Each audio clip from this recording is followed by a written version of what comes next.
Hello बच्चों, अब start करने जा रहा हूँ। जो है आज पढ़ाएंगे वाटर। और देखते हैं, आप देखते हैं कितने पानी का खेल है। हर जगह देखते हैं, इंडिया में देखें, इंडिया से बाहर देखें तो पानी की कितनी दिक्कतें हैं। तो आप पहले पानी के बारे में जानते हैं, फिर जो है इसकी फिजिकल प्रॉपर्टी में देखते हैं, फिर इसकी केमिकल प्रॉपर्टी देखते हैं। तो पहले वाटर के बारे में देखते हैं। तो है वो आपका वाटर।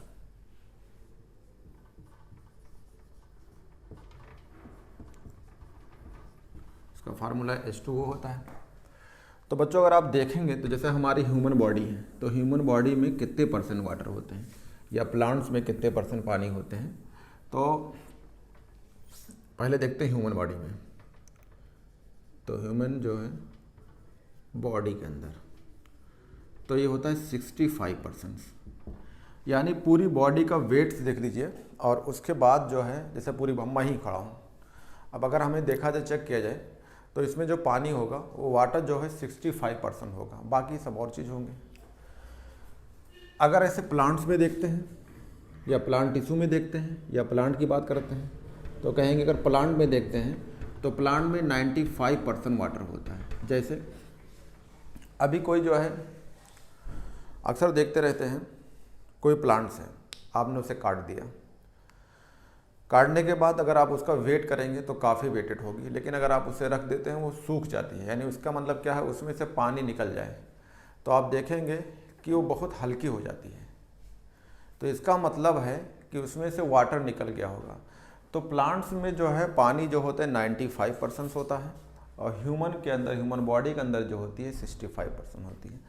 ऐसे अगर आपको कहा जाए कि अर्थ, अगर ज़मीन पे देखा जाए कि पानी का डिस्ट्रीब्यूशंस कैसे हैं, तो ये यूनिफॉर्मली नहीं होती है। कहीं पानी है, कहीं नहीं है, इसे आप जानते होंगे। बहुत लोग जो है खेतों में देखिए, ज़मीनों पे देखिए, या जो है और कहीं देखते हैं तो हर जगह आप कहेंगे अर्थ पे जो पानी है वो यूनिफॉर्मली डिस्ट्रीब्यूटेड नहीं है। आप जैसे मान लो कहीं आप बोरिंग कराते हैं या नल लगवाते हैं तो बहुत अंदर तक जाते हैं लेकिन पानी नहीं मिलता है, फिर और कहीं और ट्राई करते हैं तो हो सकता है वहाँ कुछ पानी मिल जाता है। तो इसका मतलब ये पता हो गया कि अर्थ पे जो है पानी यूनिफॉर्मली डिस्ट्रीब्यूटेड नहीं है। कहेंगे water are not uniformly distributed. कहाँ पे? ऑन अर्थ, अर्थ पे। तो अगर आप एक चीज़ देखा जाए बच्चों, क्या और देखते हैं कहाँ कहाँ कितना % पानी है, तो इसके बारे में देखते हैं। जैसे महासागर में, ओशियन में देखा जाए कितना होता है, तो अगर देखते हैं तो पानी की जो % होगी वो अलग अलग होगी। जैसे हम कहते हैं कि ओशियन में देखते हैं तो ये करीब करीब 97 पॉइंट जो होती है 33% होती है, या 97.3% होती है। तो महासागर जो होता है या ओशियंस कहते हैं, तो इसमें अगर देखेंगे तो 97.3% होती है। ऐसे अगर आप जाते हैं जहाँ पे खूब बर्फ़ बना होता है, जहाँ पे बोलते हैं पोलर आइस,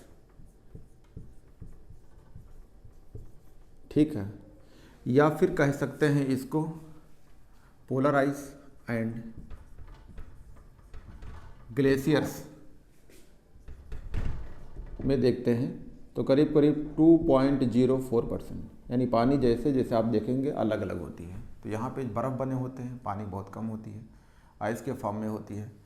अगर आप देखते हैं कि आपका जो ग्राउंड वाटर्स हैं उस पर देखेंगे कितना पानी % होती है, तो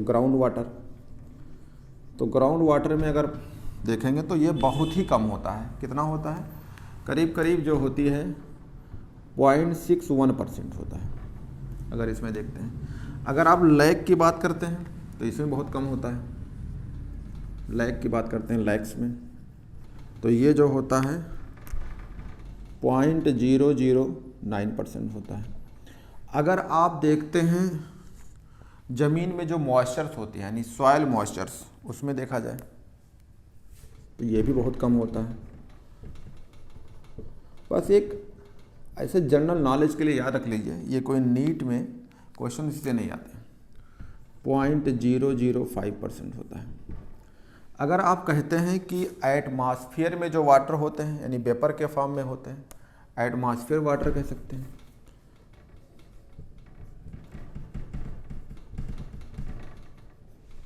वाटर वेपर जो होता है ये भी बहुत कम होता है।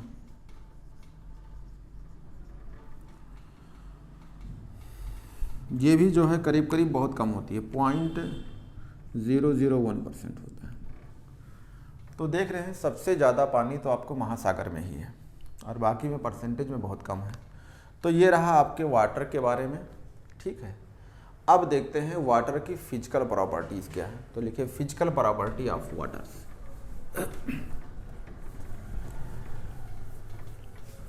फिजिकल प्रॉपर्टी ऑफ वाटर की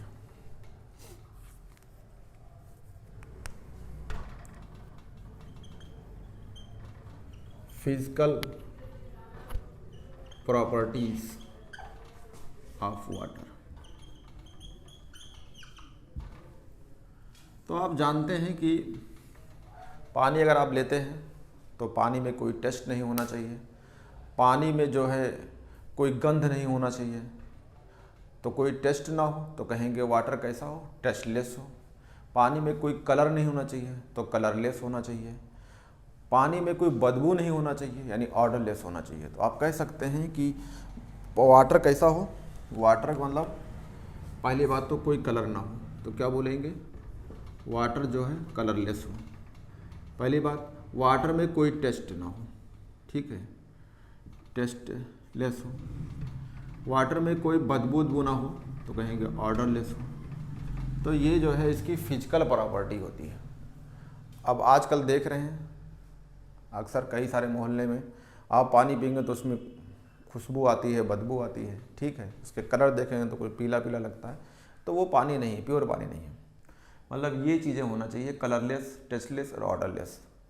तो ये हो गई वाटर की बात। अब अगर हम वाटर के बारे में बच्चों जानना चाहें तो वाटर हम दो चीज़ पढ़ते हैं, एक सिंपल H2O और एक पढ़ते हैं D2O, यानी एक हाईवी वाटर होता है, एक वाटर होता है। तो इसके बारे में जान लेते हैं थोड़ा सा। तो आपका एक हो गया H2O और एक हो गया भारी वाटर को बोलते हैं D2O, ड्यूटेरियम सुने होंगे। तो इसको हैवी वाटर कहा जाता है। जो D2O होता है आपका, ये क्या होता है, हैवी। तो ये होता है हैवी वाटर। तो इनका थोड़ा कंपैरिजन कर लें, जैसे अगर इनकी बॉइलिंग पॉइंट क्या है, मेल्टिंग पॉइंट क्या है, या मॉलिक्यूलर मास क्या होता है। तो पहला मोलर मास या मॉलिक्यूलर वेट, मोलर मास। तो मोलर मास जो है अगर हम निकालते हैं तो इसको देखते हैं ग्राम पर मोल में, ग्राम पर मोल में। तो आप सिंपली कहते हैं ये 18 होगा, 18 ग्राम पर मोल। तो ये कितना होता है, 20, यानी 20 ग्राम पर मोल में होता है। अगर आपको इसको निकालना है मल्टिंग पॉइंट्स, तो मल्टिंग पॉइंट देखते हैं।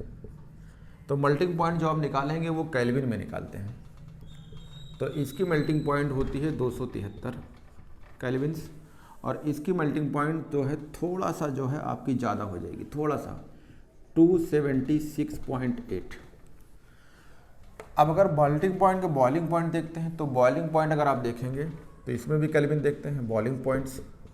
तो बॉइलिंग पॉइंट अगर आप देखेंगे तो ये बॉयल करती है तो 100 डिग्री पे, तो आपको जाएगा, ठीक है, 373 केल्विन होगी। ये थोड़ा सा ज़्यादा होता है, 374 पॉइंट समथिंग यानी 6 ये केल्विन होती है, 6 या 4 कह सकते हैं, 4 होती है। एक आइडिया मिल जाएगा आपको कि ये चीज़ें हैं। यानी अभी तक तो ये देख रहे हैं कि हैवी वाटर की चीज़ ज़्यादा है, बॉइलिंग पॉइंट भी इसकी ज़्यादा है, मल्टिंग पॉइंट भी, बॉइलिंग पॉइंट ये ज़्यादा है, इससे ज़्यादा ही है। मल्टिंग पॉइंट देखेंगे तब भी ये ज़्यादा होती है। और देखते हैं डेंसिटी में। डेंसिटी जो है इसको हम निकालते हैं बच्चों। तो डेंसिटी अगर आप निकालेंगे, ठीक है, डाइलेक्ट्रिक कांस्टेंट भी हो गई, डेंसिटी हो गई, ये सब चीज़ों को देख सकते हैं। तो डेंसिटी अगर देखते हैं तो टेम्परेचर 298 केल्विन टेम्परेचर पे देखते हैं। किस में निकालते हैं इसको, इसको जो निकालेंगे ये होता है 1 ग्राम पर सेंटीमीटर क्यूब। ये थोड़ा सा ज़्यादा होती है, 1.10 ग्राम पर सेंटीमीटर क्यूब। जो ये जो है ये आपके NCERT बुक में भी दिया है, ये जनरल तरीका है कि आप इसको जान लीजिए, ठीक है। इस पर कोई क्वेश्चन नहीं आते हैं, बस आप ये है कि इसको थोड़ा नॉलेज होना चाहिए। अगर डेंसिटी के बाद अगर आप कहते हैं डाइलेक्ट्रिक कांस्टेंट, ये इसका बहुत यूज है, डाइलेक्ट्रिक कांस्टेंट, इसको हम लोग के कहते हैं। और डाइलेक्ट्रिक कांस्टेंट को अगर हम के मानते हैं तो किस में इसको देखते हैं तो निकालते हैं कूलम स्क्वायर पर न्यूटन मीटर स्क्वायर, ये रहा। तो डाइलेक्ट्रिक कांस्टेंट करीब करीब वाटर की होती है 78.06 के आसपास, ठीक है, या 78.39 होती है इसका, 78.39 होती है और 78 जो होती है 06 होती है, यानी डाइलेक्ट्रिक कांस्टेंट थोड़ा सा इसका ज़्यादा होता है। डाइलेक्ट्रिक कांस्टेंट में हम आपको बहुत अच्छी तरह के बताया था कि वाटर की डाइलेक्ट्रिक कांस्टेंट ज़्यादा होती है। और अगर आप ऐसे भी बोलेंगे तो मैंने केमिकल बॉन्डिंग बताया था कि अगर जो है इस वाटर को हम लोग यूनिवर्सल सॉल्वेंट भी कहते हैं।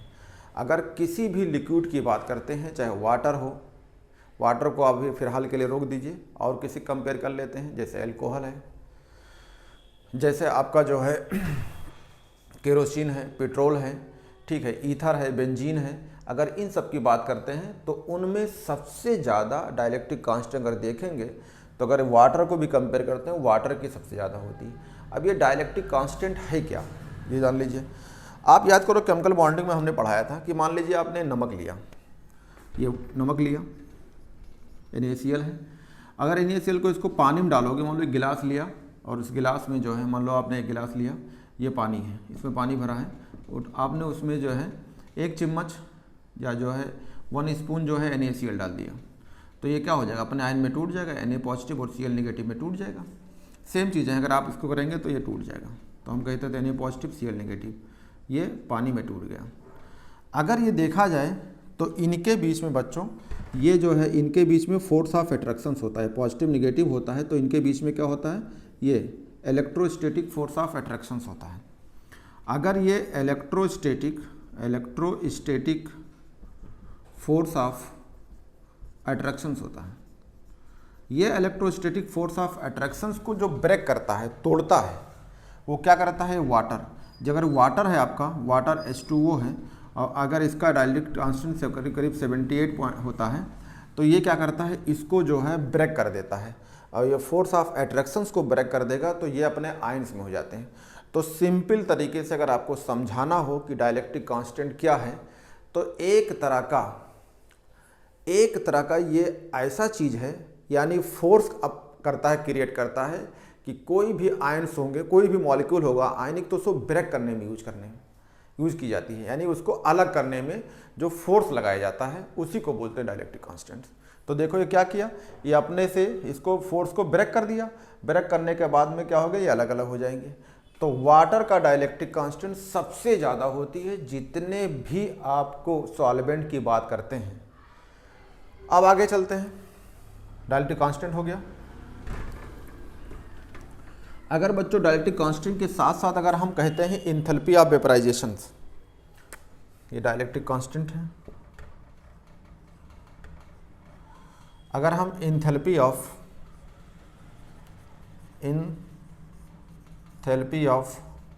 वेपराइजेशंस, अगर इसको हम वेपर बनाते हैं, जो उसमें हमें एनर्जी की ज़रूरत पड़ती है, यूज करते हैं वो, तो हम किस में करते हैं, निकालते हैं 373 केल्विन, यानी जो वाटर होता है उसका इस पर वेपर बनता है, तो कितनी एनर्जी होगी वेपराइज करने में, वेपर करने में कितनी, तो इसकी होती है 40 किलो जूल पर मोल, और इसका कितना होता है, थोड़ा सा ज़्यादा 41.6 किलो जूल पर मोल ये होती है। तो एंथैल्पी ऑफ वेपराइजेशंस जो है इसकी ज़्यादा होती है, उसकी कम होती है। तो ये कुछ चीज़ें थी बच्चों जो आपके लिए ज़रूरत है। अब हम एक चीज़ और देखना चाहेंगे कि अगर जो है इन्हीं को कंपेयर करते हैं, एनसीईआरटी में जाएंगे, तो अगर एनसीईआरटी में जाते हैं तो अगर आप ऑक्सीजन फैमिली में जाएंगे तो ऑक्सीजन में क्या होगा, अगर ऑक्सीजन है तो ये हाइड्रोजन जुड़ेगा तो पानी बनेगा, तो वाटर हो गया। उसके नीचे क्या है, सल्फर है, तो ये H2S हो गया। उसके नीचे क्या है, सेलेनियम है, तो H2SE हो जाएगा ये। तो अगर इसमें कंपेयर किया जाए, कहा जाए वाटर की boiling point, multi point, enthalpy of vaporisation ज़्यादा होती है इन कंपेरिजन टू ये। अगर इसको आर्डर के फॉर्म में लिखा जाए तो कहेंगे H2O की मेल्टिंग पॉइंट, बॉइलिंग पॉइंट ज़्यादा होगी इन लोगों से, या आप कहेंगे H2O की बॉइलिंग पॉइंट ज़्यादा होती है इनसे, या कहेंगे इनका जो है एंथैल्पी ऑफ वेपराइजेशन ज़्यादा होती है इनसे। क्या रीज़न होगा? क्योंकि एक रीज़न होगा कि वाटर में हाइड्रोजन बॉन्डिंग पाई जाती है। क्या पाई जाती है? Hydrogen bonding. तो आओ देखते हैं। तो आप कहेंगे वाटर के अंदर क्या होता है? Intermolecular hydrogen bonding. अब इंटरमॉलिक्यूलर अगर हाइड्रोजन बॉन्डिंग होती है तो बहुत सारी चीज़ बढ़ जाती है। क्या बढ़ जाती है? उसकी बॉइलिंग पॉइंट बढ़ जाएगी, मेल्टिंग पॉइंट बढ़ जाएगी, एंथैल्पी ऑफ वेपराइजेशन बढ़ जाएगा, ठीक है, हीट कैपेसिटी बढ़ जाती है, ये सब चीज़ें जो है बढ़ जाती हैं। तो बच्चों इसको मिटाता हूँ, स्क्रीनशॉट ले लीजिए और फिर आगे बताता हूँ कि वाटर के बारे में क्या है।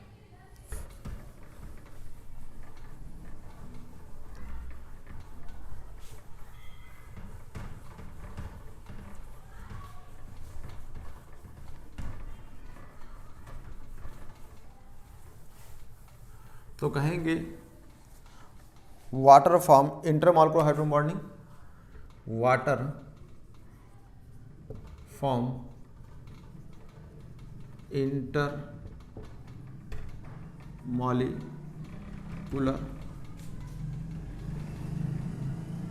Hydrogen bonding. अगर पानी जो है इंटरमॉलिक्यूलर हाइड्रोजन बॉन्डिंग बनाता है, कैसे? जैसे मान लीजिए ये आपका H2O है, तो ये H2O है,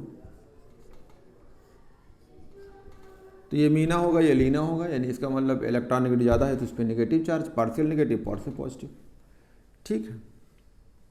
मान लो दूसरा वाटर है, ऐसे करके, तो देखो ये वाला इससे क्या कर लेगा? इससे जो है ये हाइड्रोजन बॉन्डिंग बना लेगा,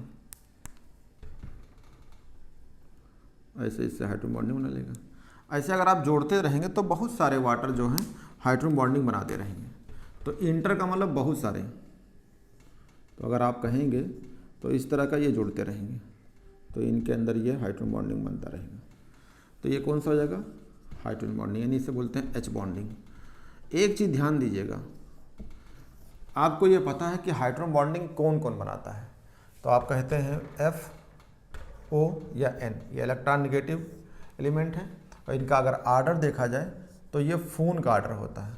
तो आप पढ़ रहे हैं O, तो इसका मतलब ऑक्सीजन, तो ऑक्सीजन से हाइड्रोजन जुड़ा हुआ है, तो हाइड्रोजन बॉन्डिंग तभी बनेगा इन लोगों के साथ, मतलब इसमें वाटर में कब बनेगा? पहले से वो कोवलेंट बॉन्ड बनाए हो, ध्यान दीजिएगा, पहले से कोवलेंट बॉन्ड बना होता है तब जाके वो हाइड्रोजन बॉन्डिंग बनाते हैं। तो आप कह सकते हैं कि वाटर के अंदर हाइड्रोजन बॉन्डिंग होती है। अगर हाइड्रोजन बॉन्डिंग होती है तो इससे कह सकते हैं कि क्या क्या हो सकती है। तो हाइड्रोजन बॉन्डिंग में जो है कई सारी चीज़ें आपको बताते हैं। तो बच्चों मैंने बताया कि वाटर क्या बनाता है? Intermolecular hydrogen bonding, hydrogen bonding हो जाता है।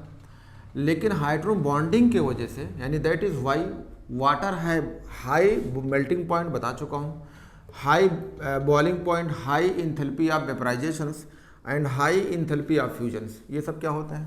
मेल्टिंग पॉइंट का मतलब मेल्ट किस पे होगा? तो आपको बता चुका हूँ 273 पे। बॉइलिंग पॉइंट कितना होती है? 373 पे। एंथैल्पी ऑफ वेपराइजेशंस, जब इसको वेपर बनाएंगे 373 केल्विन पे तो इसकी वैल्यू ज़्यादा आती है, यानी 40 किलो जूल पर मोल आ रही थी। तो यानी सब वाटर के ज़्यादा होते हैं। इंथैल्पी ऑफ फ्यूजन्स, जब कोई फ्यूज कराते हैं, जैसे मान लीजिए आइस है और आइस को आपने सॉलिड के फॉर्म में उसके लिक्विड बनाएंगे तो उससे जो एनर्जी खर्च होगी या एनर्जी निकलेगी तो उससे बोलेंगे इंथैल्पी ऑफ जो है फ्यूजन्स, यानी जो एनर्जी उसमें यूज होगी। सॉलिड को, आइस के 1 मोल के सॉलिड को अगर लिक्विड में कन्वर्ट करने में जो एनर्जी यूज होती है उसे बोलते हैं इंथैल्पी ऑफ फ्यूजन्स। तो ये सब जो है वाटर में ये सब ज़्यादा होती है। That is it can dissolve organic molecule. इसका मतलब क्या है? इसीलिए तो हम कुछ भी किसी को घोलना होता है मैक्सिमम चीज़ जो है वाटर में डिजॉल्व करते हैं। जैसे आपको एक चीज़ पता होगा कि organic that is can dissolve organic molecule. Organic molecule में क्या हो सकता है? जैसे आपके ऑर्गेनिक मॉलिक्यूल में आपका ग्लूकोज है, ये भी ऑर्गेनिक मॉलिक्यूल होता है। ठीक है, आपका कार्बोहाइड्रेट्स है, आपका जो है प्रोटीन होता है। अगर कहते हैं कि ये सब वाटर की बहुत ज़्यादा होती है, आपसे पूछा जाए कि वाटर के अंदर कार्बोहाइड्रेट डिज़ोल्व हो जाता है, कहेंगे यस। एक आंसर तो ये है कि उसके अंदर हाइड्रोजन बॉन्डिंग होती है। कार्बोहाइड्रेट क्या है? कार्बोहाइड्रेट में जब आपको पढ़ाएंगे बायोमॉलिक्यूल्स तो उसमें बताएंगे इन सब में OH ग्रुप होती है। अगर OH ग्रुप कहीं होती है तो इसका मतलब वो हाइड्रोजन बॉन्डिंग बनाएगी। तो पानी में ये कार्बोहाइड्रेट भी घुल जाता है। अगर प्रोटीन बात करेंगे तो उसमें भी OH ग्रुप होती है। अगर आप ग्लूकोज की बात करें तो ये भी होती है। यहाँ इवन यहाँ तक कि अगर आप एल्कोहल या दारू ले लेते हैं, क्या ले लीजिए, एल्कोहल्स को भी ले लीजिए, इवन एल्कोहल्स, अगर आप एल्कोहल को भी लेते हैं तो एल्कोहल भी पानी में डिज़ोल्व हो जाता है। क्यों घुल जाता है? क्योंकि ड्यू टू हाइड्रोजन बॉन्डिंग। अगर आपसे क्वेश्चन आता तो यही कहते हैं कार्बोहाइड्रेट पानी में घुल गया, डिज़ोल्व हो गया, क्या रीजन है? Due to hydrogen bonding. आपसे पूछा जाए कि पानी के अंदर हाइड्रोजन बॉन्डिंग है तो क्या क्या चीज़ बढ़ जाती है, तो कहेंगे हाइड्रोजन बॉन्डिंग की वजह से मेल्टिंग पॉइंट बढ़ जाती है, हाइड्रोजन बॉन्डिंग की वजह से बॉइलिंग पॉइंट बढ़ जाती है, हाइड्रोजन बॉन्डिंग की वजह से जो है एंथैल्पी ऑफ वेपोराइजेशन बढ़ जाती है, हाइड्रोजन बॉन्डिंग की वजह से जो है एंथैल्पी ऑफ फ्यूजन वाटर की ज़्यादा होती है। इन सब के वजह से ऑर्गेनिक मॉलिक्यूल्स को या एल्कोहल को पानी में डिज़ोल्व करेंगे तो घुल जाएगी। ये चीज़ें रीजन था। क्या रीजन था? Due to intermolecular hydrogen bonding. क्या नाम होता है इसका? Intermolecular hydrogen bondings. Intermolecular bonding होती है, हाइड्रोजन बॉन्डिंग कहिए, या इसमें बहुत सारे मॉलिक्यूल जुड़ जाते हैं तो इसे बोलते हैं इंटरमॉलिक्यूलर हाइड्रोजन बॉन्डिंग। आपसे पूछा जाए कि H2O को, लिखा था आपको कि अगर H2O की बॉइलिंग पॉइंट ज़्यादा होती है H2S से या ज़्यादा होती है H2SE से, आपसे पूछा जाए H2O की मेल्टिंग पॉइंट ज़्यादा होती है इन लोगों से, तो इसका रीजन होगा ड्यू टू हाइड्रोजन बॉन्डिंग। तो कहेंगे वाटर की हाई मेल्टिंग पॉइंट होती है और क्या होती है? बॉइलिंग पॉइंट होती है। किनके कंपेरिजन से? इनके। तो क्या रीजन होगा? ड्यू टू, कहेंगे रीजन होगा ड्यू टू हाइड्रोजन बॉन्डिंग, यानी H बॉन्डिंग्स, H बॉन्डिंग होगी। तो ये ग्रुप अगर आप जाते हैं, ऑक्सीजन फैमिली पढ़ाएंगे, ऊपर से नीचे जाने पे आप जानते हैं कि जो है क्या क्या चीज़ बढ़ेगी, क्या चीज़ घटेगी, तो उसका डिटेल वहाँ पढ़ाएंगे। यहाँ ये जान लीजिए कि एल्कोहल पानी में डिज़ोल्व होता है, क्या रीजन होगा? Due to hydrogen bonding. Carbohydrate पानी में घुल जाता है, क्या रीजन होगा? Hydrogen bonding. हाइड्रोजन बॉन्डिंग की वजह से वाटर की क्या क्या चीज़ बढ़ जाएगी, ये आपकी चीज़ लिखा हुआ है। तो बच्चों अगर हाइड्रोजन बॉन्डिंग होती है, इतनी सारी चीज़ बढ़ जाती है, तो और क्या चीज़ हो सकती है, उन चीज़ों को आपको जानना जरूरी होगा। ये मैं एनसीईआरटी लिया हूँ, तो एनसीईआरटी चीज़ों को आपको देख रहा हूँ कि कोई पॉइंट आपकी छूटे ना। तो ये है, आगे देखते हैं और चीज़ क्या हो सकती है। तो आप कहेंगे, इसको मिटा देता हूँ या स्क्रीनशॉट ले लीजिए। तो आप ये भी कहते हैं कि पानी जो है कि सरफेस टेंशन जो होती है वो भी बहुत ज़्यादा होती है। तो वाटर में अगर वाटर रखता है हाई सरफेस टेंशंस, तो ये क्या मतलब होती है? क्योंकि हाइड्रोजन बॉन्डिंग है ये, तो सरफेस टेंशन का मतलब क्या होता है? जैसे मान लीजिए आप कोई कपड़ा लीजिए, अब कपड़े को उसमें पानी में अगर आप डुबाते हैं या कहीं से उसको पानी टच कराते हैं, तो पानी क्या होती है? वो ऊपर बढ़ने लगती, ऊपर जाने लगती है। तो जो पानी ऊपर जाती है, इसका मेन रीजन होता है, कहते हैं कैपिलरी से पानी ऊपर गई, इसका मेन रीजन होता है कि ड्यू टू सरफेस टेंशंस। तो सरफेस टेंशन के वजह से जो है पानी ऊपर चलती है।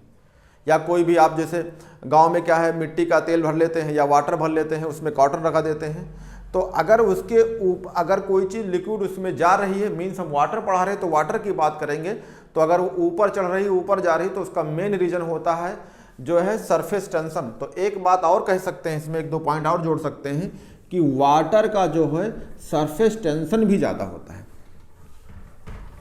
ठीक है, तो उसमें एक पॉइंट आप जोड़ सकते हैं बच्चों। क्या जोड़ सकते हैं? कहेंगे water have high surface tension. Water का जो होता है, water have high surface tension. आप ये भी कह सकते हैं कि वाटर की जो है थर्मल कंडक्टिविटी बहुत ज़्यादा होती है, तो कहेंगे थर्मल कंडक्टिविटी हाई, वाटर की जो है हाई जो होती है थर्मल कंडक्टिविटी।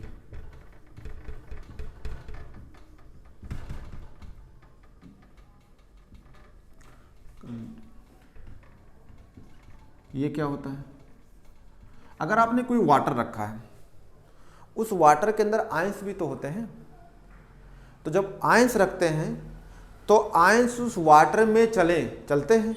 अब आप उसमें करंट लगाओगे तो करंट उसमें चलने लगती है। क्या रीजन होता है, ड्यू टू थर्मल कंडक्टिविटी, यानी ड्यू टू आयन कंडक्टिविटी। तो आयन कहाँ पड़ा होता है, वाटर के में, तो वाटर में आयन पड़ा होता है तो उसमें जो होती है करंट चलने लगती है, जो उसमें आयन्स पड़े होते हैं आयन के वजह से। तो इसका मतलब जब आयन चलेंगे तो आयन कहाँ चलेंगे, पानी के अंदर, तो पानी का थर्मल कंडक्टिविटी भी ज़्यादा होती है। एक चीज़ आपने सुना होगा कि वाटर की जो होता है हीट कैपेसिटी बहुत ज़्यादा होती है।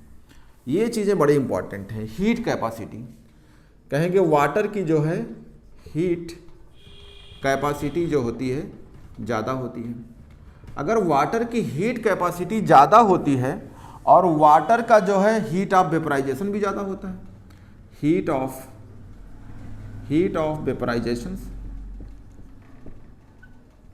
अभी आपको दिखाया चार्ट में, हीट ऑफ वेपराइजेशन भी ज़्यादा होती है, हाई होती है। Heat of vaporisation of water क्या होती है, इज हाई, अगर ज़्यादा होती है। तो इन दोनों को बहुत यूज है। क्या यूज है, खासकर हम लोग के लिए एटमॉस्फेयर में।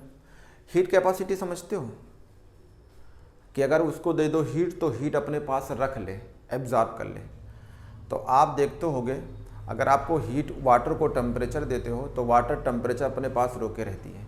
इसका डेफिनेशन पढ़ोगे थर्मोडायनेमिक्स में कि अगर 1 सेंटीग्रेड टेम्परेचर बढ़ाने पे जो है क्यू की वैल्यू कितना होती है। तो यहाँ पे आप सिंपल जानिए, मान लो आपने पानी को थोड़ा सा गर्म किया, तो देखो पानी गर्म करोगे ना तो उसके अंदर इतनी कैपेसिटी होती है ना कि अभी वो भाप नहीं बनेगी, यानी अपने अंदर क्या करती है, हीट को रोक लेती है, एब्जॉर्ब कर लेती है। तो इसका मतलब है कि हीट कैपेसिटी वाटर की बहुत ज़्यादा होती है। दूसरी चीज़, हीट ऑफ वेपराइजेशन बहुत ज़्यादा होता है। जब आप 100 सेंटीग्रेड तक उसे गर्म करोगे या 373 केल्विन पे, तब जाके वो भाप बनाएगी। अब सोचो, इन सब चीज़ों के लिए हमारे लिए बहुत ज़रूरी है। क्या ज़रूरी है, जैसे हमारी गर्मियों में बहुत पसीने निकलते हैं तो हमारी बॉडी को कूल करने में बहुत इस्तेमाल होती है वाटर, या एटमॉस्फेयर में जो है बहुत ह्यूमिड हो गया हो उसमें भी वाटर बहुत इस्तेमाल होता है। जैसे अगर मान लो हमारे बॉडी में हीट जो है बहुत ज़्यादा होने लगी तो क्या करते हैं, बॉडी को कूल करने में इस्तेमाल होगी, यानी पसीने के फॉर्म में जो है वाटर निकलने लगती है। तो इसका मतलब है कि वाटर की हीट कैपेसिटी बहुत ज़्यादा होगी। तो इन दोनों के वजह से जो है आप यूज कर सकते हैं कहाँ पे, एग्जाम्पल के तौर पे हमारी बॉडी को कूल करने में। ये एनसीईआरटी का पॉइंट है कि बॉडी को आप कूल कर सकते हैं, बॉडी को कूल करने में इस्तेमाल कर सकते हैं, या एटमॉस्फेयर के जो क्लाइमेट होते हैं उसको कंट्रोल करने में।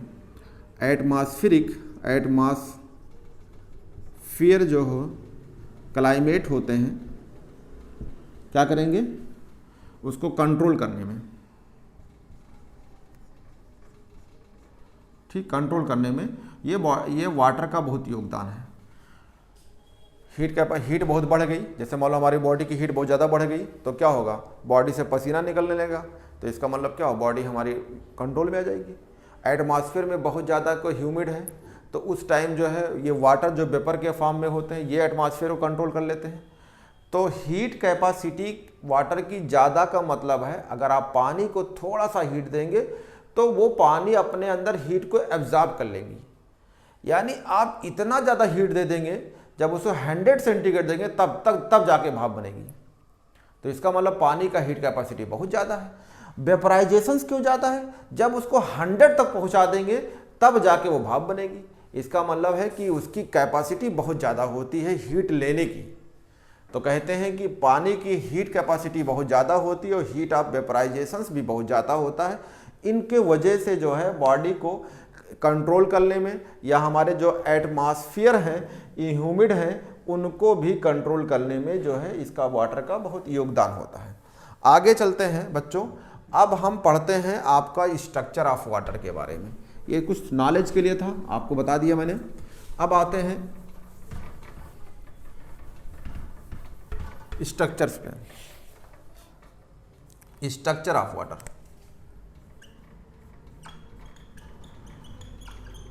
स्ट्रक्चर ऑफ वाटर बच्चों सिंपल तरीके से जानते हैं कि ये ऑक्सीजन होता है और ऑक्सीजन के पास जो है बैलेंस इलेक्ट्रॉन 6 होते हैं। अगर इससे 2 हाइड्रोजन जुड़ जाते हैं, एक इलेक्ट्रॉन इससे शेयर कर लिया, एक इलेक्ट्रॉन इससे शेयर कर लिया, तो ये आपका वाटर बन गया। वाटर में ये 2 लोन पेयर हैं, तो ये लोन पेयर के बीच में रिपल्सन पैदा होगी। लोन पेयर ऑफ इलेक्ट्रॉन के बीच में रिपल्सन्स पैदा होती है, तो ये कैसा शेप हो जाएगा, ये झुक जाता है, बेंट शेप या बी शेप हो जाता है। तो वाटर अब ऐसे हो जाता है। अगर ऐसे हो जाता है तो इसका मतलब है कि अब इसको जो है शेप के बारे में या बॉन्ड एंगल के बारे में, तो वाटर की बॉन्ड एंगल जो होती है ये करीब करीब इसकी बॉन्ड एंगल होती है ये हो जाती है। तो बॉन्ड एंगल 104.5 इतना होती है। शेप इसका होगा, अगर इसके शेप की बात करते हैं तो ये बेंट हो जाती है, झुक जाती है, या एंगुलर शेप कहते हैं, या इसी को बी शेप कहते हैं। बेंट या एंगुलर शेप होती है। अगर आप इसे किताब में जाके देखेंगे तो करीब करीब इसकी जो है ओ और एच की बीच जो है इंसर्टिंग देखेंगे तो इसकी लंबाई होती है 95.7 पिकोमीटर्स होता है, पिकोमीटर होता है। बच्चों इसके वजह से ये वाटर के आपके स्ट्रक्चर्स हैं। अब अगर वाटर के स्ट्रक्चर्स ये होते हैं तो इनको आप ये भी तो कह सकते हैं कि ये हाइड्रोजन है और ये ऑक्सीजन है। तो ऑक्सीजन का मतलब क्या होगा, ये मीना होती है यानी मोर इलेक्ट्रॉन नेगेटिव है, ये लीना होती है इसका मतलब लेस इलेक्ट्रॉन नेगेटिव है। तो इलेक्ट्रॉन ये विड्रॉ करेगा तो इस पर नेगेटिव चार्ज आएगी, तो इस पर क्या आएगा, पॉजिटिव चार्ज आएगी। और अगर इस पर देखेंगे कंपेयर करेंगे तो इस पर नेगेटिव चार्ज आएगा, इस पर क्या आएगा, पॉजिटिव चार्ज आएगा। तो ये एक तरह का ये पोलर होता है। तो वाटर कैसा होता है, ये पोलर होता है। पोलर कोवैलेंट मॉलिक्यूल्स होते हैं, तो कहेंगे पोलर कोवैलेंट होते हैं। हमने कोवैलेंट क्यों जोड़ दिया, क्योंकि ये नॉन मेटल्स और नॉन मेटल के जो बीच बॉन्ड होती है उसे कोवैलेंट बॉन्ड कहते हैं। तो जहाँ पोलर होगी कोवैलेंट मॉलिक्यूल होगी वहाँ हम डायपोल मूवमेंट पढ़ते हैं। तो हमने केमिकल बॉन्डिंग पढ़ाया था, इसका dipole movement Q equal to L होता है, ये फार्मूला होता है। और इससे मैंने इसको प्रूव किया था, तो इसकी वैल्यू आई थी करीब करीब 1.85 डिवे। डायपोल मूवमेंट इसका आया था 1.85 डिवे। तो ये बच्चों आपको मैंने केमिकल बॉन्डिंग में पढ़ाया था, ठीक है। तो पोलर होते हैं। अभी ये किस फॉर्म में था, अगर आपसे कहा जाए कि जो वाटर का स्ट्रक्चर्स बनाए हैं, स्ट्रक्चर ऑफ वाटर किस में कब, तो यहाँ आपको बताना पड़ेगा कि हमने गैस या वेपर में बनाया हूँ। ऐसा क्यों, ध्यान दीजिएगा। अगर वाटर किसी पॉट में है, किसी बॉटल में है या गिलास में है, तो बहुत सारा उसमें क्या होंगे, वाटर होंगे, मॉलिक्यूल होंगे। लेकिन जब वाटर वेपर बन जाता है तब इसका मतलब एक मॉलिक्यूल हो जाएगा। तो हमने जो स्ट्रक्चर बनाया है एक मॉलिक्यूल का, वो किस फॉर्म में होगा, जब वो लिक्विड से किस में जाएगा, वेपर बनाएगा। और जब वेपर बनाएगा तो आप समझ सकते हैं उसका स्ट्रक्चर करेंगे। तो ये स्ट्रक्चर किस में था, वेपर फॉर्म में था। अगर ये आपका लिक्विड फॉर्म में हो, यानी लिक्विड में हो, स्ट्रक्चर वेपर में देखा। अब देखते हैं वाटर की स्ट्रक्चर जो है किस में, लिक्विड में। तो बच्चों इसको स्क्रीनशॉट ले लो और मैं इसके आगे चलता हूं। अब आपको जो है वाटर का स्ट्रक्चर, ये तो वेपर में हो गया, अब लिक्विड में होगा। तो लिक्विड में मान लो कोई गिलास लेते हैं या कोई बर्तन लेते हैं, उस बर्तन में पानी भरा है। तो अगर पानी भरा होगा तो बहुत सारे वाटर होंगे, बहुत मॉलिक्यूल होंगे। इसका मतलब अब जो है स्ट्रक्चर ऑफ वाटर जो पढ़ेंगे किस में देख रहे हैं, लिक्विड के अंदर। तो लिक्विड के अंदर देखते हैं, तो इसका मतलब बहुत सारे वाटर होंगे एक साथ। तो लिक्विड में एक साथ वाटर होंगे तो आपस में जुड़े होंगे, और किससे जुड़े होंगे, हाइड्रोजन बॉन्डिंग बनाए होंगे। तो अगर आपसे कहा जाए कि वाटर अगर बहुत सारे इसमें ऐसे उसमें पड़े होंगे तो आप कह सकते हैं कि ये एक दूसरे से खूब जुड़े होंगे। बहुत सारे पानी होंगे, मान लो किसी गिलास में वाटर भरा है तो आप क्या कहेंगे, इसमें खूब पानी भरे पड़े हैं। और खूब पानी भरे पड़े हैं तो आपस में ये जुड़ जाएंगे। ऐसे मान लो अगर जुड़ते हैं तो ऐसे इनको जोड़ दो, तो ये आपस में इनको जोड़ दिया। बच्चों मैंने इनको आपस में जोड़ दिया तो क्या दिख रहा है कि खूब आपस में गिलास में पानी खूब भरा है। तो यानी इसका मतलब ये लिक्विड फॉर्म में जो है ये हाइड्रोजन बॉन्डिंग बनाएंगे, और ये हाइड्रोजन बॉन्डिंग जो बनाएंगे वो उनका नाम होगा इंटरमॉलिक्यूलर हाइड्रोजन बॉन्डिंग। तो ये आपका है H बॉन्डिंग्स, और ये H बॉन्डिंग है हाइड्रोजन बॉन्डिंग है, और हाइड्रोजन बॉन्डिंग जो होगा वो इंटरमॉलिक्यूलर हाइड्रोजन बॉन्डिंग होगा। इंटर बहुत सारे जुड़े हैं, इंटरमॉलिक्यूलर हाइड्रोजन बॉन्डिंग।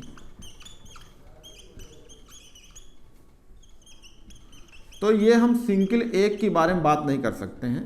पूरे गिलास में पानी भरा है, किसी बर्तन में पानी भरा है तो उसमें देखेंगे तो ये सब हाइड्रोजन बॉन्डिंग है, ये भी हाइड्रोजन बॉन्डिंग है, ऐसे हाइड्रोजन बॉन्डिंग बने होंगे। ठीक है, अब चीज़ हो गई आपका वेपर में देख लिया, एक सिंगल स्ट्रक्चर देख के बताया, एक सिंगल मॉलिक्यूल लेके दिया, ये लिक्विड के फॉर्म में थे। अब आपको देखते हैं आइस के फॉर्म में कि अगर वाटर का स्ट्रक्चर, अगर यही वाटर वेपर फॉर्म में होगा तब क्या होगा, लिक्विड फॉर्म में तब क्या होगा, और अब जो है आइस के फॉर्म में होगा तब क्या होगा।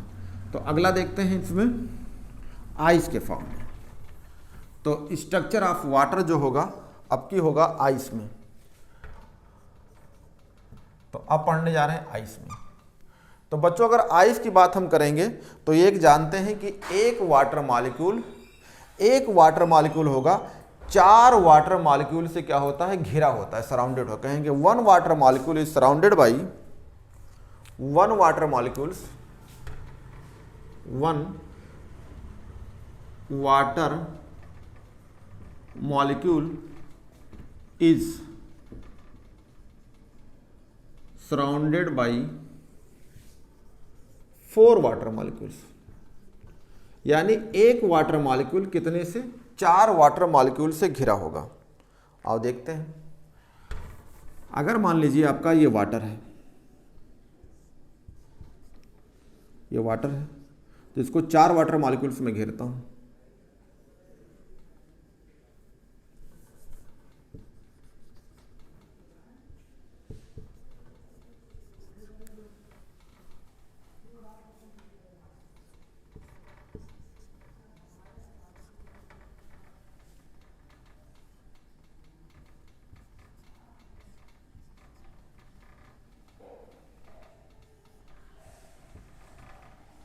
ये आइस की बात कर रहे हैं।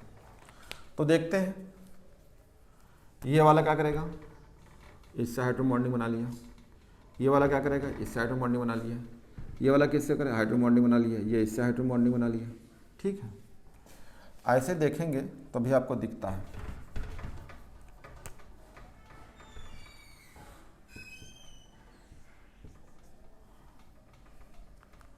तो आपको ये साफ साफ दिखेगा कि जो हाइड्रोजन बॉन्डिंग बनाएगा ये इससे जुड़ता रहेगा।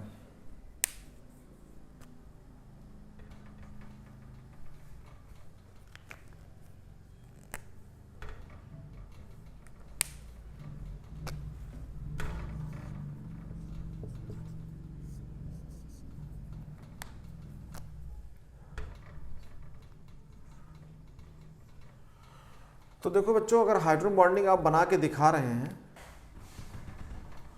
बच्चों थोड़ा सा करेक्ट कर दिया हूँ यहाँ, क्योंकि यहाँ से जो है ये गलती जुड़ गया था। ये स्ट्रक्चर रहेगा, मतलब ऐसे जुड़ते रहेंगे। आप ऐसे चाहो तो जोड़ते रहो, कोई दिक्कत नहीं, आपका जुड़ता रहेगा ऐसे करके। मैं आपको एक स्ट्रक्चर दिखा रहा हूँ कि आपको ये लगे कि ऐसे जो है आइस में जुड़े होते हैं। ठीक है,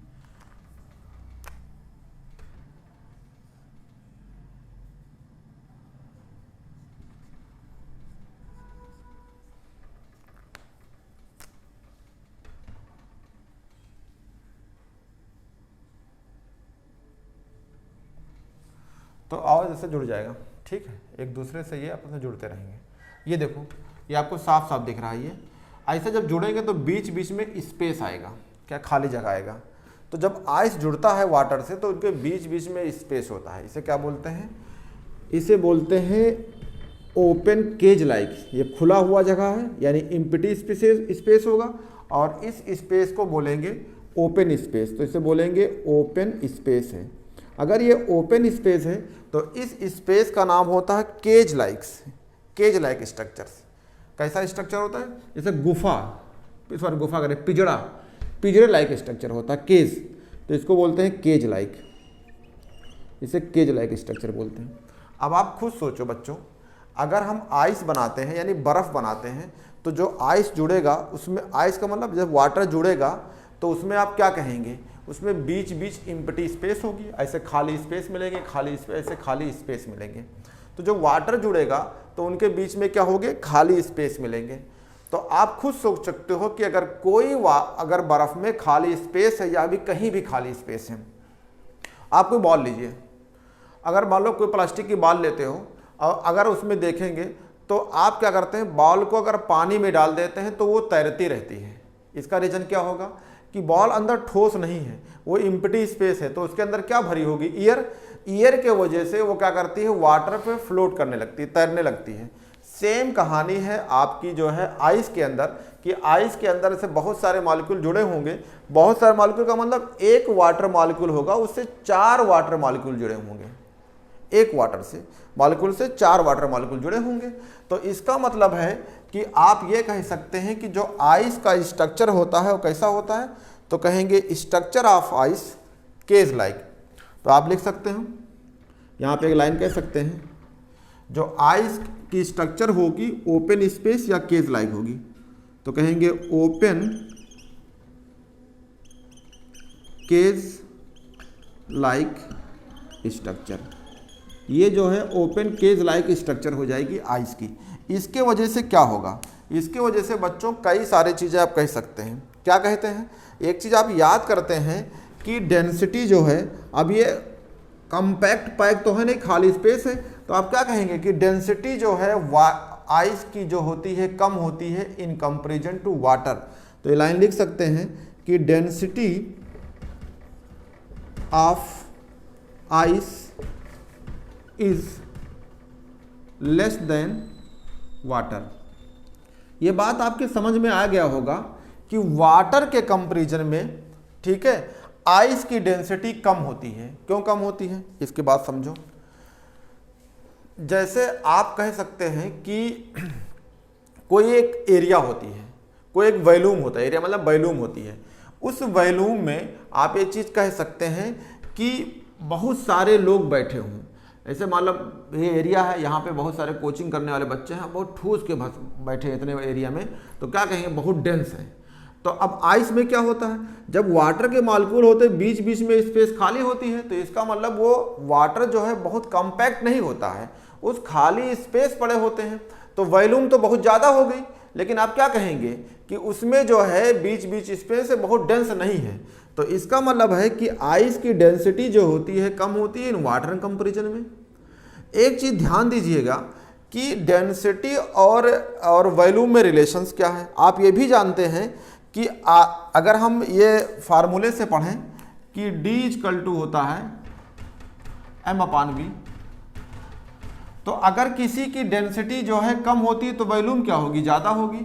आप सिंपल तरीके से समझिए, आइस है, आइस ने क्या कर लिया, मतलब इतना बड़ा मान लो एरिया है, ये इतना बड़ा आपका बोर्ड का एरिया है, और इसमें जो है या कोई स्पेस मान लेते हैं कि इतना बड़ा हमारा कोई चीज़ है, ये है इतनी बड़ी मान लो कोई चीज़ हमारा बर्तन है, और इस बर्तन में हम किसी चीज़ को रख रहे हैं, यानी अगर हमने इस पर रखा तो अगर ये बहुत पास हो गए तो खूब अच्छी तरीके से के अंदर बैठ जाएंगे, ऐसे करके ये बैठ जाएंगे, तो इसका मतलब क्या होगा, काफ़ी डेंस हो जाएगा, यानी वॉल्यूम तो जो है के अंदर बहुत सारे लोग बैठे हैं, यानी काफ़ी डेंस हो गया।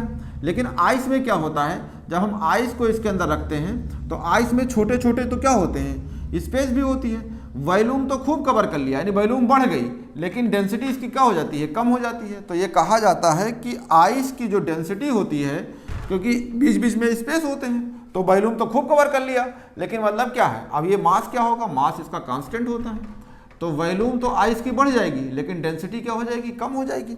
तो अगला पॉइंट आप कह सकते हैं वॉल्यूम, अब इसका इन्वर्सली रिलेशन होगा, तो कहेंगे वॉल्यूम ऑफ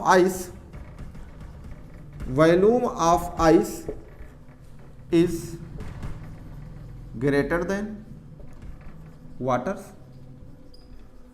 आइस की वॉल्यूम ज़्यादा होती है वाटर कंपैरिजन में, लेकिन वाटर की डेंसिटी ज़्यादा होती है आइस के कंपैरिजन में। ये चीज़ें जो है आप जो है अच्छी तरीके से देख सकते हैं। जब बड़े बड़े स्पेस खाली पड़े होंगे आइस के अंदर, तो इसका मतलब है एरिया तो खूब कवर कर लिया, लेकिन डेंसिटी अपने आप कम हो जाएगी। तो वॉल्यूम बढ़ी तो डेंसिटी कम हो गई। अब बच्चों आगे चलते हैं। बच्चों तो मैंने ये बताया कि जब आइस होती है उनके बीच बीच में स्पेस होता है, और उस स्पेस से अगर एयर भर जाए तो कहीं भी एयर भर जाती है तो क्या करेगी, वो हल्की हो जाएगी। तो सरफेस के वाटर पे क्या होगी, तैरती रहेगी। तो जब आप आइस निकालते हो या आइस कहीं भी हो देखते होगे, जैसे मान लो आपने फ्रिज से आइस निकाला, गिलास में डाल दिया या किसी पॉट में डाल दिया, पानी भरा हुआ है या बाल्टी में पानी भरा है, तो आइस उसके सरफेस पे तैरने लगती है। क्यों तैरने लगती है? क्योंकि आइस के बीच में केज लाइक स्ट्रक्चर्स होते हैं, उसमें एयर भरे होते हैं, इससे वो तैरने लगती है और डेंसिटी भी कम होती है। इसका मतलब जो है हल्की हो जाती है। तो ये लिखा हुआ है, in ice water molecule arranged themselves in an open cage like structures, many empty space are present with increase the volume of ice. Ice की वॉल्यूम बढ़ा देगी, but mass remain constant, therefore density decrease. तो यानी D=M/B होगा। तो अगर density कम है तो वॉल्यूम क्या हो जाएगी, आइस की बढ़ जाएगी। तो मैंने बताया वॉल्यूम ऑफ आइस इंक्रीज होगी तो डेंसिटी ऑफ आइस कम हो जाएगी इस एम्प्टी स्पेस की वजह से। अब क्या होता है, in empty space of ice have air and float the surface of water. तो उसमें क्या होगा, हवा भर जाती है और वो क्या होती है, आइस जो है सरफेस पे वाटर पे तैरने लगती है, तैरती रहती है। आप देखे भी, प्रैक्टिकली देखते हैं। अब होता क्या है, यही चीज़ अगर देखा जाए कि मान लो अगर आप कश्मीर चले गए, वहाँ डक झील है, तो आप देखे होंगे इस मौसम में, ठंडी वाले मौसम में क्या होता है, उस पर एक खूब मोटी सी परत बन जाती है, किसकी, आइस की। तो अब आइस की अगर परत बन जाती है तो होगा क्या मछलियों के लिए बहुत फ़ायदेमंद होगा, क्योंकि आप जानते हैं कि आइस जो है एक तरह का इंसुलेटर्स है। तो अगर इंसुलेटर होगी तो मान लो ये आपका लेक है, झील है, झील के ऊपर खूब मोटी परत बन गई, खूब मतलब मान लो ये है, हम आपको समझाते हैं बच्चों, इसको समझा बना के डायग्राम, इसको मिटा देता हूँ, नीचे वाली बात समझाता हूँ। जैसे मान लीजिए ये आपका डायग्राम है, मान लो किसी झील में गए, तो झील में जाएंगे तो ये मान लो कश्मीर की डक झील है, ये तो ये बर्फ़ बन गई, आइस बन गई। अगर ये आइस बन गई, ये मोटी सी परत होगी आइस की और 0 डिग्री टेम्परेचर है, और ये आपका आइस है, ये आइस है। इसके नीचे क्या होगा, वाटर होगा। और जनरली ये वाटर देखा जाता है कि ये वाटर का टेम्परेचर करीब करीब इससे टेम्परेचर से ज़्यादा होगा, यानी मान सकते हो 1 डिग्री है या 3 डिग्री या 4 डिग्री टेम्परेचर्स पे यहाँ पे होंगे। हम मान सकते हैं कि 1 डिग्री से लेके 1 सेंटीग्रेड से 4 सेंटीग्रेड टेम्परेचर है। तो इसके नीचे क्या होंगी, मछलियाँ होंगी। अब अगर मान लो इसके नीचे मछली है, ये मछली इसमें जल की रानी है, तैरती रहती है, तो मछलियों के लिए फ़ायदा क्या होगा, ये तो बर्फ़ है, ये आइस हो गया। तो आइस क्या करेगी, इसके ऊपर एटमॉस्फेयर है, तो यहाँ पे एटमॉस्फेयर, और ये कैसा काम करती है, इंसुलेटर की तरह, इंसुलेटर की तरह। तो यहाँ का टेम्परेचर कुछ और होगा एटमॉस्फेयर, और इसका टेम्परेचर कुछ और होगा। तो ना तो हीट यहाँ से, यानी यहाँ का जो है लेन देन हीट ना तो इसके अंदर आएगी, इसके अंदर जा ही नहीं सकती, बर्फ़ है, ना इसकी हीट जो है इसके बाहर जाएगी। तो इसका मतलब होगा मछलियों के लिए क्या हो जाएगा, एक कंफर्टेबल जोन मिल जाएगी।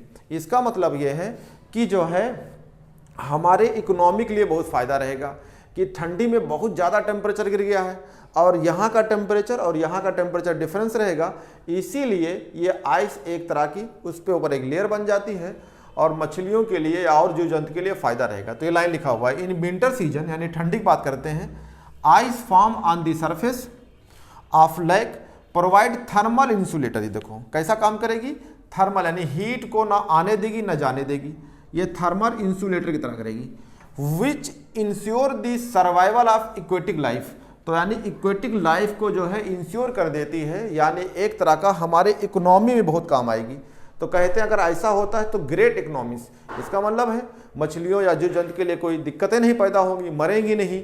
ठीक है, ऐसा नहीं है कि इसके अंदर ऑक्सीजन नहीं होगी, ऑक्सीजन प्रॉपर होगी, क्योंकि ऑक्सीजन डिजॉल्व के फॉर्म में लेना है, यानी टेम्परेचर को लेन देन कम कर देगी, यानी स्टॉप कर देगी। इंसुलेटर है तो स्टॉप हो जाएगी, इसीलिए इक्वेटिक लाइफ जो है अच्छी तरीके से सर्वाइव कर सकती है। ठीक बच्चों, अब आगे चलते हैं। बच्चों एक चीज़ आपने जाना होगा, आप ये सुनते हैं कि डेंसिटी ऑफ वाटर जो होती है मैक्सिमम होती है 4 सेंटीग्रेड। ये क्या है? ये लाइन आपने याद किया होगा कि density of water is maximum 4 centigrade, यानी 4 सेंटीग्रेड पे वाटर की डेंसिटी मैक्सिमम होती है, या फिर इसको बोलेंगे, ठीक है, 277 केल्विन पे, ठीक है, केल्विन पे वाटर की डेंसिटी मैक्सिमम होती है। आओ इसको समझते हैं। देखो बच्चों, आप ये जानते हैं कि जैसे मान लीजिए हमने टेम्परेचर हमने इंक्रीज करना स्टार्ट किया, तो जैसे टेम्परेचर इंक्रीज करेंगे तो अगर 0 डिग्री सेंटीग्रेड पे आइस रही होगी 0 सेंटीग्रेड पे, तो मान लो कहाँ 1 डिग्री बढ़ाया तो कितना होगी 1 सेंटीग्रेड। फिर क्या कहा आपने 2 सेंटीग्रेड, मान लो आपने और बढ़ा दिया तो कितना हो गया 3 सेंटीग्रेड, आपने कहाँ कर दिया 4 सेंटीग्रेड। यानी जो आपका आइस था वो, उसमें आइस में भी केज लाइक स्ट्रक्चर थे, उसमें हाइड्रोजन बॉन्डिंग थी, बीच बीच में गैप था। ये बात आपको देख के कि बीच बीच में खाली स्पेस था, वॉल्यूम तो खूब बढ़ गई लेकिन डेंसिटी कम रहेगी। ठीक है, जैसे मान लो इस जगह हो, यहाँ पे स्पेस हो, यहाँ पे हमने क्या कर दिया, बैठने के बच्चों की मान लो 50 बच्चों की कैपेसिटी है, हमने दूर दूर बच्चों को 20 बच्चों को बैठा दिया तो वॉल्यूम तो कवर करा दिया, लेकिन डेंसिटी के मामले में बच्चे की टेंडेंसी वहाँ कम है, 20 ही है, 50 बैठना चाहिए, तो क्या बोलेंगे बच्चे यहाँ पे डेंसिटी कम है। अगर ठूस ठूस के भर देते 50 बजाय 60 कर देते तो डेंसिटी बढ़ जाती। तो इसका मतलब है कि आइस की तो वॉल्यूम बढ़ गई लेकिन डेंसिटी कम है। अब हम क्या करने जा रहे हैं, उसी आइस को हम टेम्परेचर बढ़ाया, तो जब आइस 0 सेंटीग्रेड पे थी तब इसका मतलब केस लाइक था, हम उसको 1 डिग्री बढ़ाया, तो उसमें क्या होगा, उस आइस के अंदर हाइड्रोजन बॉन्डिंग है, तो हाइड्रोजन बॉन्डिंग क्या होगी, ब्रेक होना स्टार्ट करेगी। तो आपने 1 डिग्री हुए तो कुछ हाइड्रोजन बॉन्डिंग टूट गए, यानी मॉलिक्यूल उससे कुछ अलग हो गए, फिर और टेम्परेचर बढ़ाया और टूट गए और टूट गए। तो जैसे जैसे हम 4 डिग्री पे पहुंचते हैं तो हाइड्रोजन बॉन्डिंग ब्रेक हो जाते हैं। जब हाइड्रोजन बॉन्डिंग ब्रेक होगी तो मॉलिक्यूल कहाँ आ जाएंगे, पास पास, यानी मॉलिक्यूल खूब पास पास आ जाते हैं। तो जब पास पास आते हैं तो आप क्या कहेंगे, डेंसिटी बढ़ने लगी। तो ऐसा होता है 4 डिग्री तक, तो ये देखा गया मॉलिक्यूल खूब पास पास आ गए। तो इस टाइम में आप ये कहेंगे बच्चों कि वाटर की डेंसिटी 4 डिग्री तक तो मॉलिक्यूल पास पास आ गए। आइस से जब 4 डिग्री वाटर पे पहुंचे तो मॉलिक्यूल खूब पास पास आ गए, तो डेंसिटी बढ़ गई। जैसे 4 से आप 5 पहुंचे, 6 डिग्री बढ़ा दिया, 10 डिग्री, 20 डिग्री, तो आपने क्या कर दिया, आपने टेम्परेचर बढ़ाते रहेंगे। इसका मतलब वाटर मॉलिक्यूल को खूब एनर्जी मिलने लगी, तो मिलेगी तो वाटर मॉलिक्यूल पास पास नहीं आएंगे, भागने लगेंगे, अबे फ्रॉम, एक दूसरे से दूर भागेंगे। जब दूर भागेंगे तो आपका क्या होगा, फिर वही कहानी, डेंसिटी कम हो जाएगी, वॉल्यूम बढ़ने लगती है। तो 4 डिग्री पे ये देखा गया कि मॉलिक्यूल खूब पास पास आते हैं हाइड्रोजन बॉन्डिंग ब्रेक करके, तो डेंसिटी बढ़ जाती है। और जैसे 4 डिग्री से हम बढ़ाते हैं 5 डिग्री, 6 डिग्री, 10 डिग्री, 20 डिग्री, तो फिर एनर्जी पाके वो दूर भागने लगते हैं। और अगर दूर भागने लगते हैं तब फिर वॉल्यूम फिर इंक्रीज करती है, डेंसिटी घटने लगती है। तो बच्चों ये रहा आपके सिस्टम की कैसे होता है। तो बच्चों मैंने आपको बताया कि जब आइस को आप टेम्परेचर देंगे, धीरे धीरे टेम्परेचर बढ़ाते हैं तो 4 डिग्री तक क्या होती है, मॉलिक्यूल खूब पास पास आ जाते हैं। तो मॉलिक्यूल पास पास आते हैं, इसका मतलब हाइड्रोजन बॉन्डिंग ब्रेक हो जाएगी और जो है पास पास आएंगे तो डेंसिटी बढ़ जाती है। तो ये लिखा मतलब hydrogen bonding in ice start break, molecule will come close to each other, hence volume start decrease suddenly. तो वॉल्यूम क्या होगी, घट जाएगी और डेंसिटी बढ़ जाएगी। कब, जब आप 0 से 4 डिग्री पे जाते हैं, यानी 4 डिग्री पे क्या होती है, मैक्सिमम हो जाती है। तो इसका मतलब है जब वॉल्यूम घटेगी तो डेंसिटी क्या होगी, बढ़ जाएगी। फिर हमने क्या किया, 4 डिग्री से आगे पहुँच गए, 5 डिग्री पे आ गए।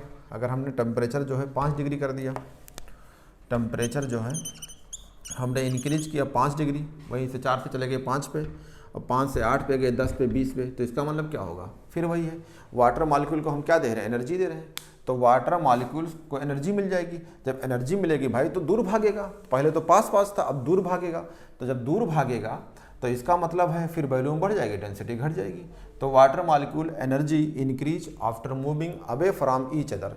एनर्जी वाटर मॉलिक्यूल पाएंगे और फिर उसके बाद क्या होंगे, एक दूसरे से दूर भाग जाएंगे। तो दूर भागेंगे तो फिर वॉल्यूम बढ़ जाएगी, वॉल्यूम बढ़ जाएगी तो डेंसिटी घट जाएगी। तो बच्चों ये चीज़ें थी आपके लिए आइस के लिए। अब हम पढ़ते हैं केमिकल प्रॉपर्टीज़। तो बच्चों आते हैं केमिकल प्रॉपर्टीज़ में। केमिकल प्रॉपर्टीज़, तो केमिकल प्रॉपर्टीज़ की बात करते हैं तो सबसे पहले आपको देखना होगा एम्फोटेरिक्स में, एम्फोटेरिक नेचर। तो एम्फोटेरिक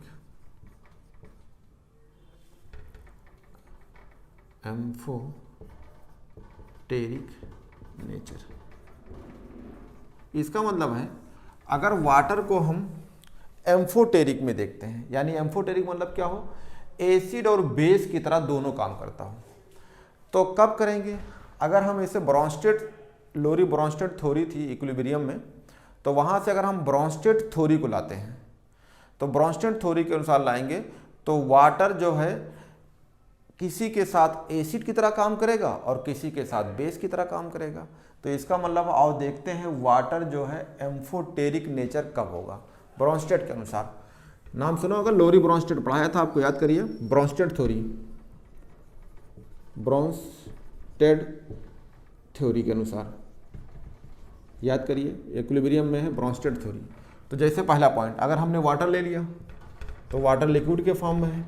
अगर वाटर जो है, अगर हम इसकी साथ रिएक्शंस कराते हैं, एनसीईआरटी में दिया है अमोनिया के साथ, तो आप जानते हैं अमोनिया इक्वस के फॉर्म में है, अमोनिया के पास लोन पेयर है। इनकी थ्योरी थी कि अगर कोई एच आयन दे दे, तो देखो वाटर अगर एच आयन दे देगा तो इसके पास लोन पेयर है तो एच आयन ले लेगा। तो एच आयन जो देते हैं वो एसिड होते हैं, जो एच आयन लेते हैं वो बेस कहलाते हैं। तो यहाँ कैसा काम करेगा, ये एसिड की तरह काम करेगा, क्यों, क्योंकि एच आयन इसको देगा। ये कैसा काम करेगा, बेस का। किसकी थ्योरी, इनकी थ्योरी है, क्या है, H ion donor acid, H ion acceptor base.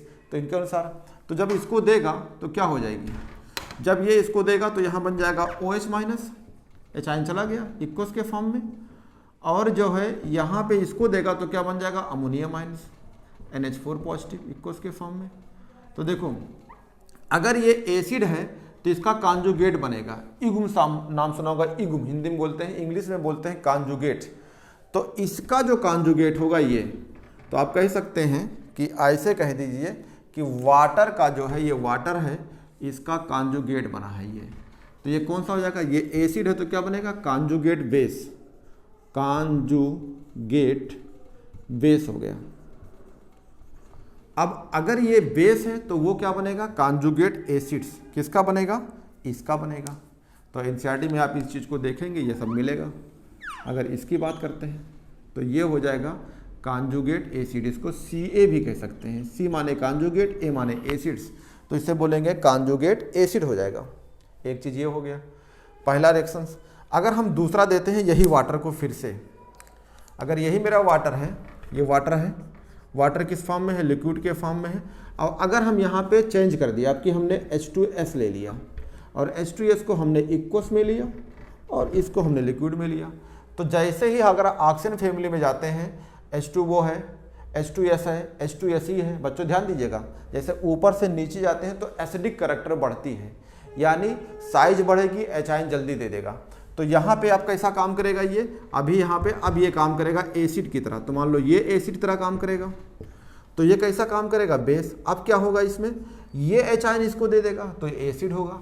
तो अगर आप रिएक्शन देखेंगे तो एच आयन इसके पास आ जाएगा, तो ये क्या बन जाएगा, इसके पास भी लोन पेयर है, तो लोन पेयर है तो एच आयन ले लेगा, तो ये बन जाएगा H3O पॉजिटिव, इसको बोलते हैं हाइड्रोनियम आयंस। तो हाइड्रोनियम आयन ये बन जाएगा इक्वस के फॉर्म में, और यहाँ से H गया है तो बनेगा HS माइनस। ध्यान देना बच्चा, अगर ये एसिड हुआ है तो इसको भी पढ़ लेते हैं। तो बच्चों अगर इसको पढ़ोगे तो ये तो एसिड, इसका इससे हुआ है, ये वाले से ये दिया है, तो अब ये क्या बनेगा, ये बनेगा कॉन्जुगेट बेस, तो इसे CB बोलते हैं, कॉन्जुगेट बेस हो जाएगा। और अब ये बेस था तो उसका क्या बन जाएगा, ये कॉन्जुगेट एसिड बन जाएगा। तो इसका अगर हम देखते हैं इस वाले के लिए तो ये CA होगा, CA का मतलब है कॉन्जुगेट एसिड। इस वाले का ये कॉन्जुगेट एसिड है और ये एसिड है तो इसका कॉन्जुगेट ये बेस हो जाएगा। तो बच्चों ध्यान दीजिएगा, तो वाटर कैसा काम किया है, वाटर यहाँ पे एम्फोटेरिक की तरह काम किया है, इसमें जो है एसिड की तरह किया गया, इसमें बेस। तो आपका हेडिंग था एम्फोटेरिक नेचर, और थ्योरी किसकी लॉन्च कराए आपने यूज किया, ब्रॉन्स्टेड थ्योरी यूज किया। तो ये हो गया, आप स्क्रीनशॉट ले लीजिए इसको। कॉन्जुगेट बेस हमने पूरा लिखा है, यहाँ मैंने Ca लिखा है, कॉन्जुगेट एसिड है, यहाँ कॉन्जुगेट बेस है Cb लिखा है, और यहाँ पे कॉन्जुगेट एसिड है Ca लिखा है। अगला चलते हैं बच्चों, देखते हैं वाटर का खुद का, अगर खुद जो है ऑटो प्रोटोलिसिस हो, यानी दूसरा ऑटो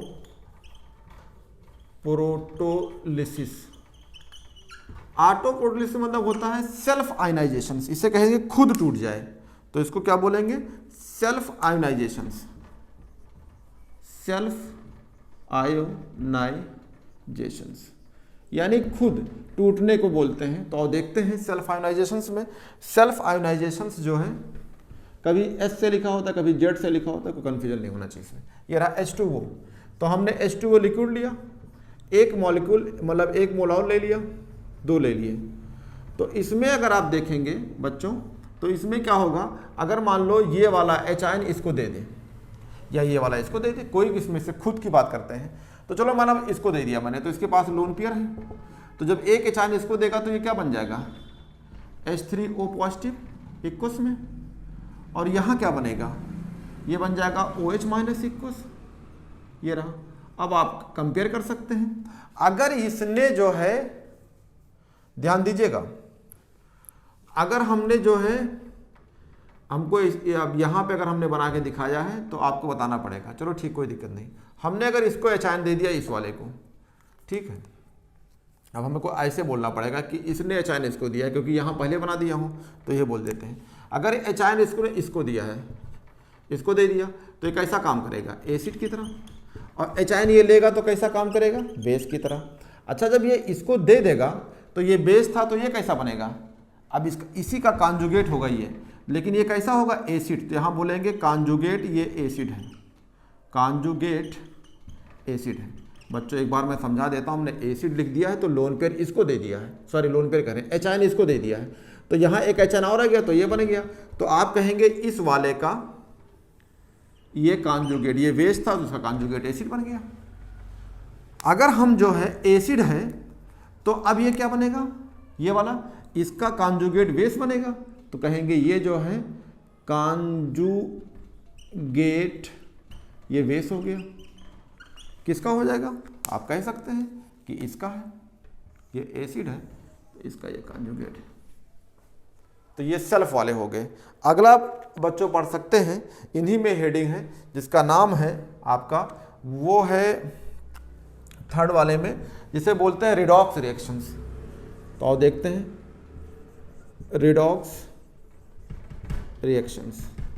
रिडॉक्स रिएक्शंस का मतलब आप जानते हैं, पढ़ाया था आपको पिछले चैप्टर में, क्या पढ़ाया था कि अगर उसी में ऑक्सीडेशन और रिडक्शंस हो रहा है तो उसे रिडॉक्स रिएक्शंस बोलते हैं। तो आओ देखते हैं रिडॉक्स रिएक्शंस में, जैसे मान लीजिए आपका ये वाटर है, ये वाटर है, तो वाटर किस फॉर्म में होता है, लिक्विड के फॉर्म में, लिक्विड में ले लिया, गैस में भी होता है लेकिन हमने लिक्विड लिया, यहाँ सोडियम ले लिया, सॉलिड होता है। अगर ये इससे रिएक्शंस करेगी तो क्या बन जाएगा, सोडियम हाइड्रोक्साइड्स, और साथ में क्या बन जाएगा, H2। अब इसको अगर 2 मोल लेना है तो 2 मोल ले सकते हैं, तो यहाँ पे 2 मोल करना पड़ेगा, ये 2 मोल हो जाएगा, तो H2 बन जाएगा आपका, ठीक है। तो बैलेंस करना होगा तो इसको बैलेंस कर दीजिए, 2 ऑक्सीजन 4 हाइड्रोजन, तो ये बैलेंस हो जाएगा। तो आप कैसे करेंगे, यहाँ पे कैसे है, ये किस फॉर्म में है, जीरो में, यहाँ क्या है पॉजिटिव, तो जीरो से पॉजिटिव जाना क्या कहलाता है, ऑक्सीडेशन। अगर आप यहाँ हाइड्रोजन किस फॉर्म में है, पॉजिटिव के फॉर्म में, ये जीरो में चला गया, इसका मतलब रिडक्शन हो रहा है। तो ये एक तरह का ये वाटर जो सोडियम के साथ कैसा काम करेगी, रिडॉक्स रिएक्शन की तरह काम करती है। अगला लेते हैं, अगर मान लीजिए फोटोसिंथेसिस रिएक्शन होती है, तो इसमें देखते हैं, ये लाइन आप यहाँ लिख सकते हैं, चाहें तो क्या लिख सकते हैं कि water is oxidise, water is oxidise किसमें, ऑक्सीडाइज टू O2 किसमें, इन फोटोसिंथेसिस, या कहेंगे during synthesis reactions during photosynthesis. कैसे? क्योंकि आप देखते हैं ये इसका बहुत यूज है, बहुत यूज है। क्यों यूज है? क्योंकि पेड़ पौधे को आप अगर कार्बन डाइऑक्साइड देते हैं और साथ में उसको पानी मिल जाता है तो वो खाना बनाता है। ये आपने पढ़ा होगा, यहाँ पे H डालते हैं, यानी लाइट के प्रेजेंस में होता है। तो लाइट के प्रेजेंस में अगर रिएक्शन कराएंगे तो क्या बनेगी आपकी ग्लूकोज, जो हमें बहुत ज़रूरत होती है, C6H12O6। साथ में क्या बनेगा? वाटर्स, तो साथ का आपका वाटर बन जाएगा, और वाटर के साथ साथ हमको क्या देगी? ऑक्सीजन। तो इसको बैलेंस कर लीजिएगा। तो ये हो गया, ये आपको इसको 6 से कर देंगे, ये 6 है, वाटर 6 से हो जाएगी गैस के फॉर्म में, ये रहा, ये बैलेंस हो जाएगी।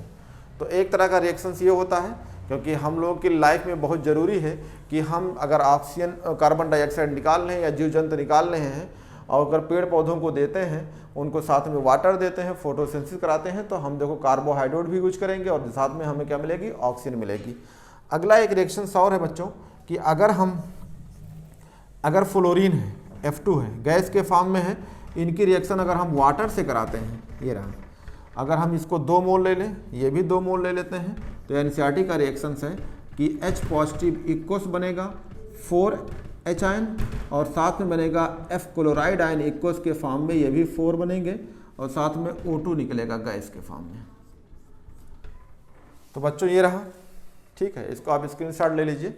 और इसमें 1-2 रिएक्शंस रह गए हैं, तो आपको नेक्स्ट वीडियो में ये चीज़ मिलेगी। तो आज के लेक्चर यहीं तक।